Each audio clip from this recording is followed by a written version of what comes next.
Welcome to The Hidden Truth. We're still pretty new to YouTube, and we're looking to expand our channel. If you enjoy our videos, please consider sharing them on social media or other UFO communities. Your support means everything to us. 1948. The Aztec UFO Recovery. It was the same columnist, Frank Scully, who first alerted the world to the sensational stories of recovered flying saucers and little men in his best-selling book, Behind the Flying Saucers, published in 1950. Scully claimed that up to that time there had been 4 such recoveries, one of which was alleged to have taken place near Aztec, New Mexico, when 16 humanoid bodies were recovered together with their undamaged craft. The story sounds ridiculous and is widely dismissed, with the others, as a hoax perpetrated on Scully and has been the butt of jokes ever since. But there is a great deal more to this particular story that has been hitherto supposed. One point that is invariably overlooked is that the mysterious Dr. G, Scully's principal source of information, was in fact a composite character of 8 scientists, each of whom supplied him with various details, Dr. G being merely a convenient library device as well as means of protecting his sources. Here then is the story. According to Scully's informants, the disc that landed near Aztec was 99.99 feet in diameter. Its exterior made of a light metal resembling aluminium but so durable that no amount of heat, up to 10,000 degrees, was applied, or diamond-tipped drilling had the slightest effect. The disc apparently incorporated large rings of metal which revolved around a central stabilized cabin using an unfamiliar gear ratio. There were no rivets, bolts, screws, or signs of welding. Investigators were eventually able to gain entry, Scully was told, because of a fracture in one of the portholes, which they enlarged, revealing a knob inside the cabin.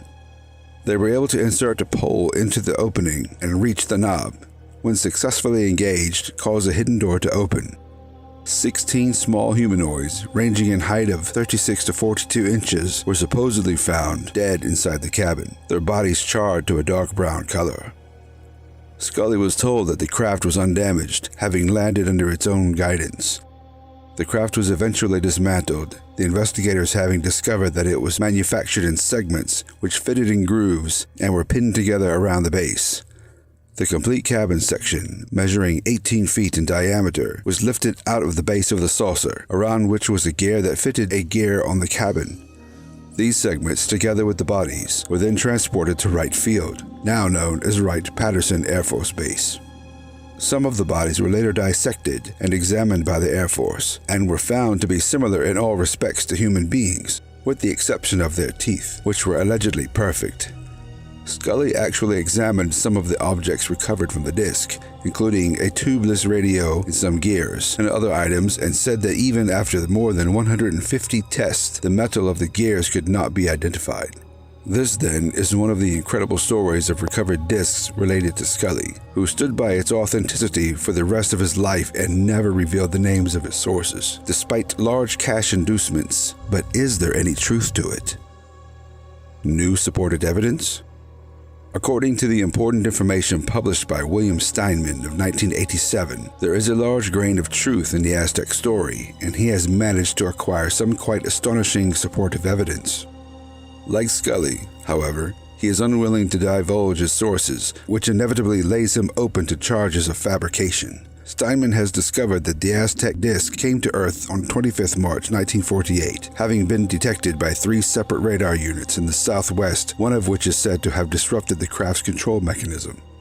The area of impact was calculated by triangulation, and this information was immediately relayed to Air Force Defense Command, ADC, and General George C. Marshall, then Secretary of State, who allegedly contacted the MJ-12 group as well as the Interplanetary Phenomenon Unit, the IPU, of the Army's Counterintelligence Directorate. The IPU operated out of Camp Hale, Colorado, at this time, Steinman claims, and its main function was to collect and deliver disabled and crashed disks to certain specified secret locations. The craft was recovered within hours by the IPU scout team about 12 miles northeast of Aztec. General Marshall ordered Air Defense Command to go off alert status, and the radar stations were advised that there had been a false alarm. Marshall then gave orders to the commander of the IPU to organize a recovery team, and contacted Dr. Vannevar Bush, the head of the MJ-12, to gather together a team of scientists to accompany the IPU to the crash site. Steinman has named these scientists as follows: Dr. Lloyd Berkner, Dr. Detlev Bronk, Dr. Carl A. Helland, Dr. Jerome Hunsaker, Dr. John von Neumann, Dr. Robert J. Oppenheimer, Dr. Merle A. Tuve, and Dr. Horace B. van Valkenburg. 4 scientists in this group, it will be noted, are members of the original MJ-12 panel set up in September 1947. Dr. Carl Hyland was a geophysicist and a magnetic sciences expert who was head of the Colorado School of Mines, and according to Steinman, leaked details of the recovery to one of Scully's sources, Leo Gebauer. Dr. Horace van Valkenburg was an inorganic chemist associated with the University of Colorado. Dr. Merle Anthony Tuve worked for the Office of Scientific Research and Development during World War II and is chiefly remembered as the geophysicist for his techniques of radio wave propagation of the upper atmosphere. Dr. Robert Oppenheimer distinguished himself primarily as leader of the Los Alamos atomic bomb project, commanding the allegiance of the world's top physicist. He was director of the Institute for Advanced Studies of Princeton from 1947 and became chairman of the General Advisory Committee of the Atomic Energy Commission. Dr. John von Neumann, the famous Hungarian-born mathematician, became a consultant on the atom bomb during the Manhattan Project of 1943. His main area of expertise lay in the design and development of computers. The scientists, according to Steinman, were told by Dr. Bush to assemble the Durango Airfield, Colorado, 35 miles to the north of Aztec, with the minimum delay. All those involved in the recovery were sworn to the above top-secret oath. The IPU convoy used a route to the site that avoided main roads, and on arrival, roadblocks were set up at strategic points within 2 miles of the recovery area. The owner of a ranch and his family were allegedly held incommunicado and told never to discuss the matter. Equipment hauling trucks were camouflaged to look like oil drilling rigs during the operation. Inside the craft. The team of scientists arrived at the site a little later than the IPU team and began inspecting the disk. According to Steinman, they entered the craft one by one, entry having been gained via a fractured porthole as described in Scully's account. The portholes themselves looked metallic and only appeared translucent on close inspection. Inside the cabin they found 2 humanoids, about 4 feet in height, slumped over an instrument panel, charred deep brown. Another 12 bodies lay sprawled on the floor in the chamber within the cabin, making a total of 14 bodies, not 16, as Scully has been told. An instrument panel supposedly held several push buttons and levers and hieroglyphic-type symbols, as well as symbols illuminated on small display screens. Bush and von Neumann discovered that the control panel had drawers which rolled out, but no wiring could be detected. A book composed of parchment-like leaves with a texture of plastic also contained the strange hieroglyphs, similar to Sanskrit, Oppenheimer thought. This was given to General Marshall, who then passed it on to 2 leading cryptological experts for analysis, William F. Friedman and Lambros C. Calajamos, who both later led distinguished careers in the National Security Agency. Dr. Bronk, a physiologist and biophysicist, examined the bodies and asked Bush to get a hold of cryogenic equipment with which to preserve them.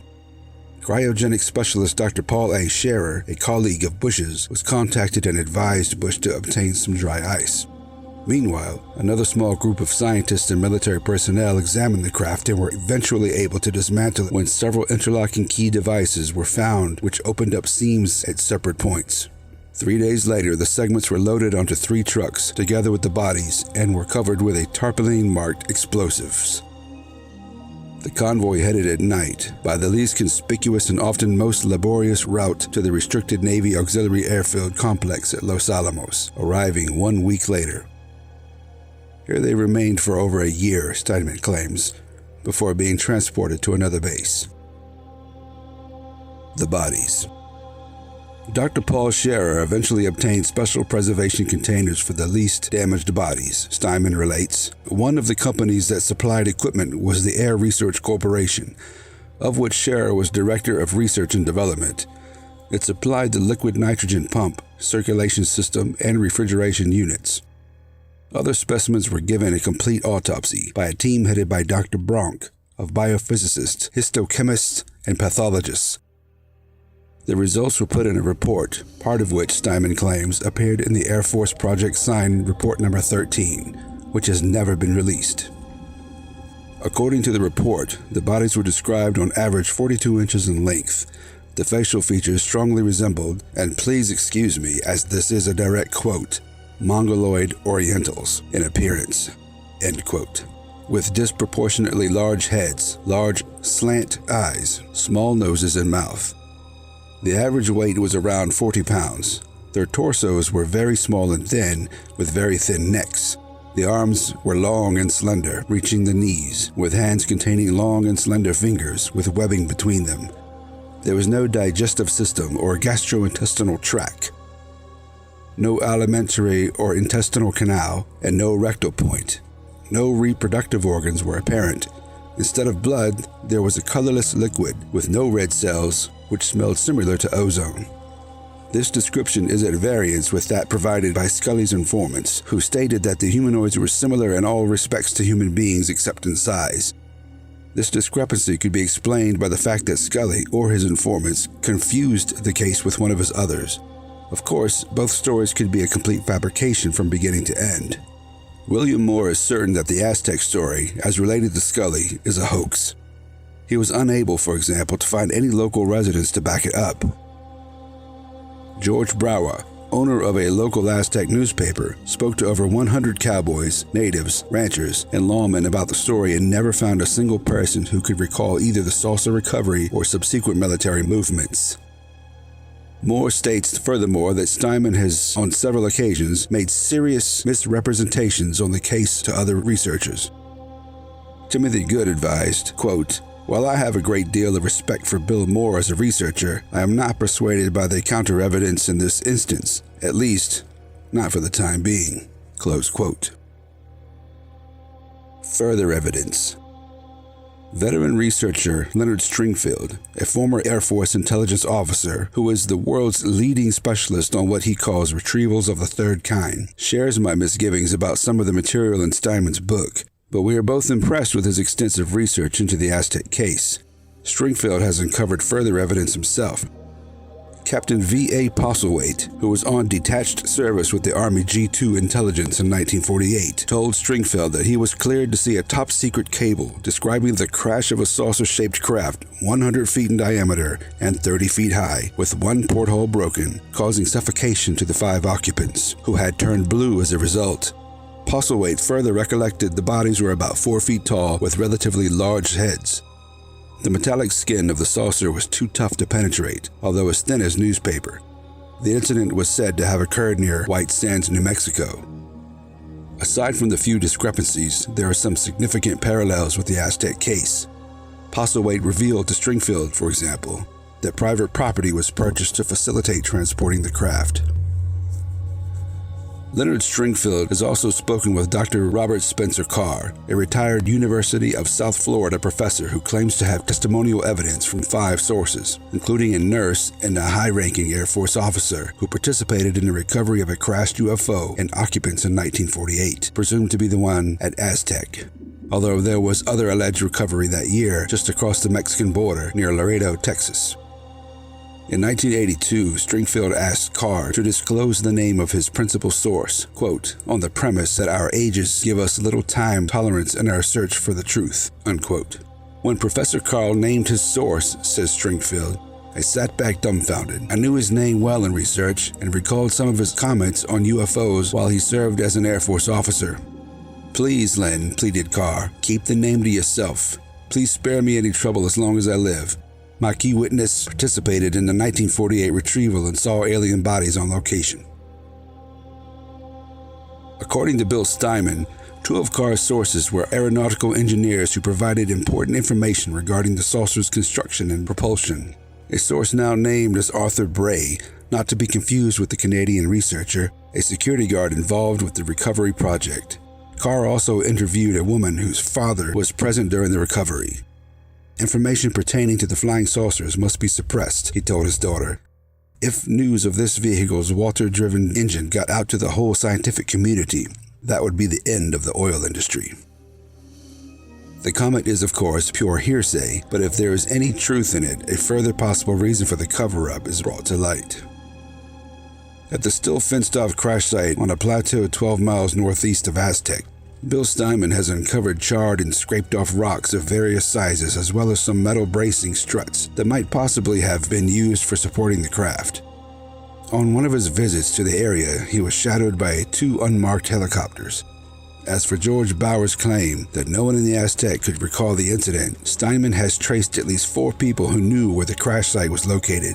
One of them, V.A., recalls that sometime between 1948 and 1950, a huge disc-shaped flying object with a dome on top skimmed about 100 feet above the ground, not far from him. The witness pointed out to Steinman a cliff jutting above the Animas River. Quote, "That thing, or flying saucer, tried hard to clear that cliff, but it hit the very corner up there, shooting sparks and rocks in every direction," he claims. Finally, it made a right-angle turn in midair and headed straight north in the direction of the alleged crash site at Hart Canyon. "That's the last thing I saw of it. I ran into the house and called the military in Albuquerque.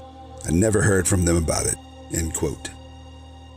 Steinman first became interested in UFOs in 1981 when he read Frank Scully's book and has since devoted much of his time and resources on the Aztec case and the other recoveries associated with Scully's claims. Often in the face of discouraging odds, Steinman's job in quality assurance and analysis in the aerospace industry has aided him in probing the complex and intricate leads that he has pursued.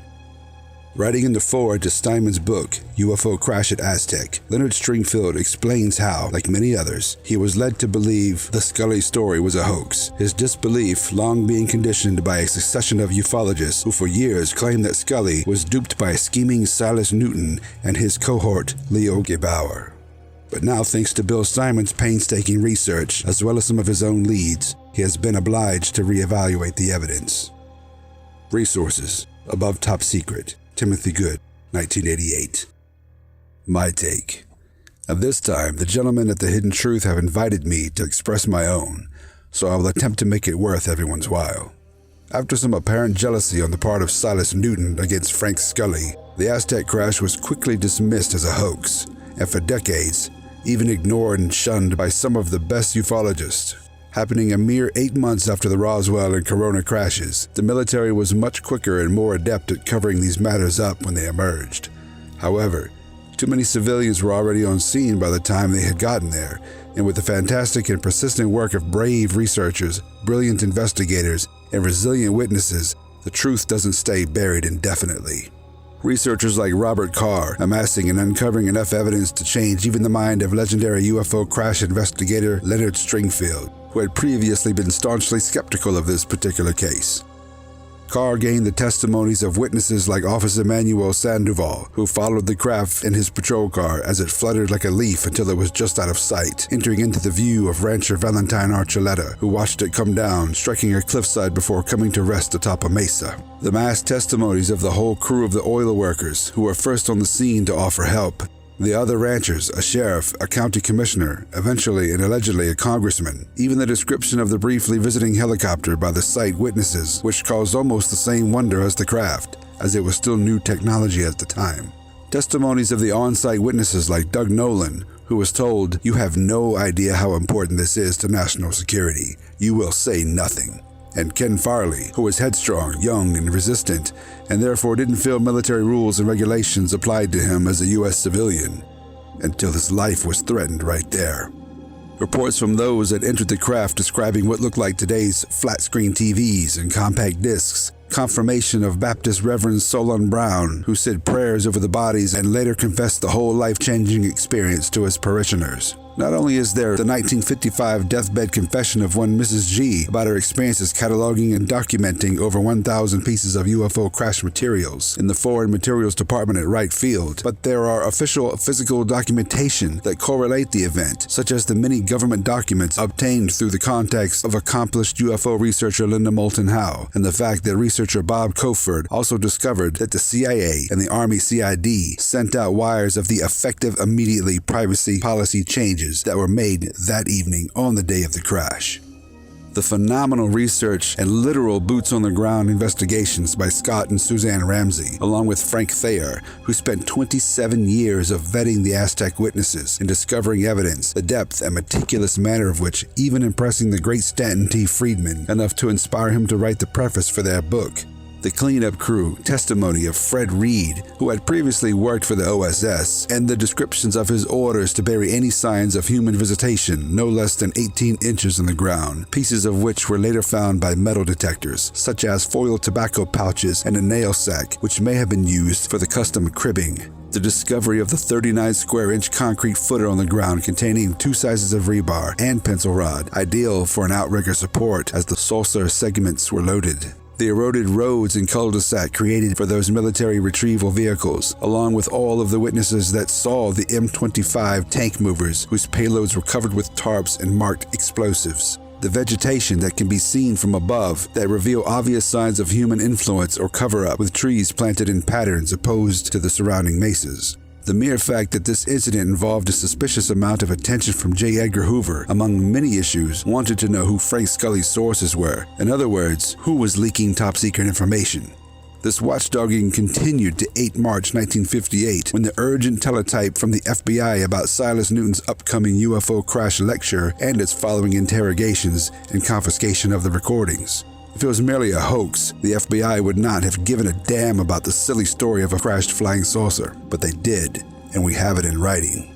It has strong implications, connecting it to the infamous FBI file from March 1950, the utmost requested FBI file to this day, which contains the memo of Special Agent Guy Hottel and references a redacted name, which is Bruce Cavett, describing flying saucers and alien bodies. These account for a serious paper trail and can be added with the recovery of the William Steinman papers from the Clarksburg, West Virginia Library and the 250-plus FBI files on Silas Newton recovered from the archives in Winchester, Virginia. There are still many questions looming over this entire event. What brought this craft down? Was the small hole in the window a result of a meteorite? Were their burns the result of decompression, atmospheric friction, gases, or recompression? Or were they the result of a high-intensity radar that was denied existence only to then be found in proximity, complete with signage that warns of the strength of its microwaves even being dangerous to our own aircraft? To me, the insurmountable evidence is undeniable, and the quantity of information that is continuously being made public by the aforementioned heroes, including the likes of journalist Nick Redfern and historian Richard Dolan, and that this was observed and recorded by the radars at Los Alamos 3 hours northwest of the crash site. So I confess here, now, on record, stating that this was most definitely one of the most significant crash cover-ups in history. Don't forget to sign up for our Patreon page. Members get early access to videos, ad-free, and you can see content you can't see anywhere else.